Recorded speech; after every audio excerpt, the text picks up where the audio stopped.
So, I will share my personal story. I'm sure, like many of you, there's been a time in my life when I've been sat in my own cave, in my own head. This story is actually quite recent. And yeah, most of it is due to the pandemic.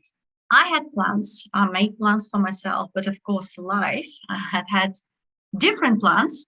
And I found it very tough and very dark. There were times when I didn't want to go forward. And then I had a small check in with myself. And I told myself that there must be a way out. And I knew that there's going to be a way out because I'm not a little girl. I've got a certain life experience, and I know that there is an end to every journey, and also there is a solution to every problem. So I knew that I'm going to get out of that darkness. The only thing that I needed at that point was patience, and patience became my word of the year in 2021. You know how people set goals at the beginning of the year or they select a word for the year? Now, I'm not really a big champion for selecting a goal or certain thing to do or to achieve at the beginning of the year, but I do like to choose a word for a year. It sort of gives me a bit of a agenda, I suppose, and also a bit of support. And in 2021, I really said to myself, okay, your word for the year is going to be patience. I don't know how, I don't know why, but like this is what it's going to be. And the reason for that is because I knew well enough that in that darkness, in that dark tunnel, there has to be a light at the end of it somehow, somewhere. And so patience became my everything, my mantra, my vision, my food, my medicine, my light and my guide. And also, I suppose, in a way, it also became my goal.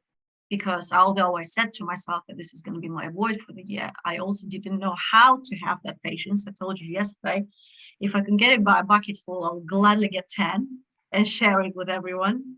What that 2021 gave me, it gave me plenty of time to think about myself and to analyze everything about myself, everything that I've done and everything that I am.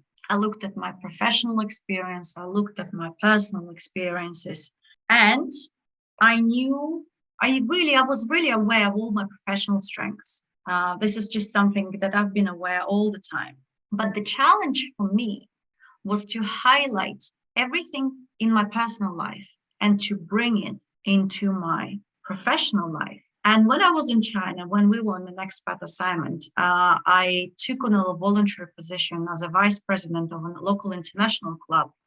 It's a local NGO. And I saw there how many women were accompanying their partners. And obviously, none of us worked, or the majority, I would say 95% of us didn't have jobs. And how many women were so lost, so lost. They were so well educated. They had so much experience in life, professional experience. There were people who were architects, teachers, people with a marketing background, university professors, women engineers, Yet none of them knew what to do with their lives. They just thought of themselves as those professionals. They could only make that connection, that alignment to their something tangible, like your office, like your team, right? Like your task that you did. They couldn't really understand how to bring the two parts together, the professional side and the personal side.